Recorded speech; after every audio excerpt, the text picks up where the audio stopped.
पिछले साल विधानसभा चुनाव के दौरान मानपुर के कांग्रेस द्वारा आयोजित मंच से भाजपा को खुलेआम धमकी देने वाला विवादित कथित आदिवासी नेता सरजू टेकाम को पुलिस ने नक्सल मामले में गिरफ्तार कर लिया है।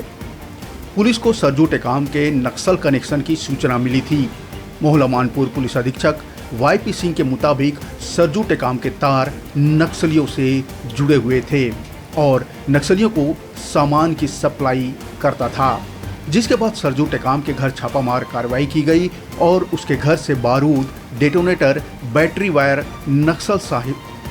नक्सल साहित्य सहित कई सामान बरामद किए गए।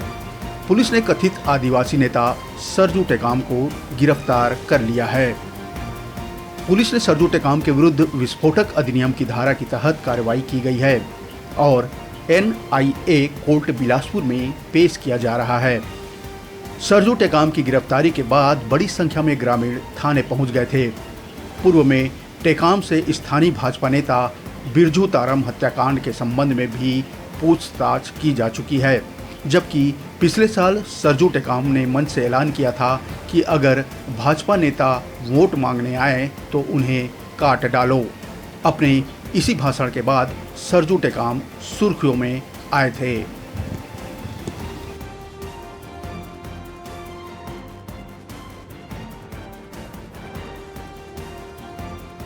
सुबह से वायरल हुआ है, हम भी देखे हैं उसमें, और उनके घर वालों के माध्यम से एक वीडियो वायरल हुआ है जिसमें वो बैग के बारे में कह रहे हैं कि बैग आप लोग के माध्यम से रखी गई थी। इस वीडियो में दिख रहा है वो तो नक्सली उससे जुड़े हुए लोगों पे टैक्टिस है कि जो है वो किसी चीज़ की क्लेम नहीं करते। इस पर किन धाराओं के तहत कार्रवाई की गई है?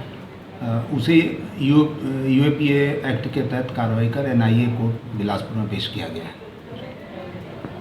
जी बताएं, आज जो सरजू टेकाम की गिरफ्तारी की खबर है, इसके बारे में बता सकते? सरजू टेकाम निवासी कलवर पूर्व में भी जब ये ताड़ो अड़जाल में रहता उस समय भी नक्सली गतिविधियों में संलिप्त था और अभी कुछ दिनों से सूचना आ रही थी कि वो नक्सलियों के लिए काम कर रहा है, कुछ सामान वगैरह सप्लाई करने वाला है। इस वजह से उसको घर में रेड की गई, जिसमें नक्सलियों से संबंधित साहित्य और कुछ विस्फोटक, डेटोनेटर और बारूद बरामद किए गए।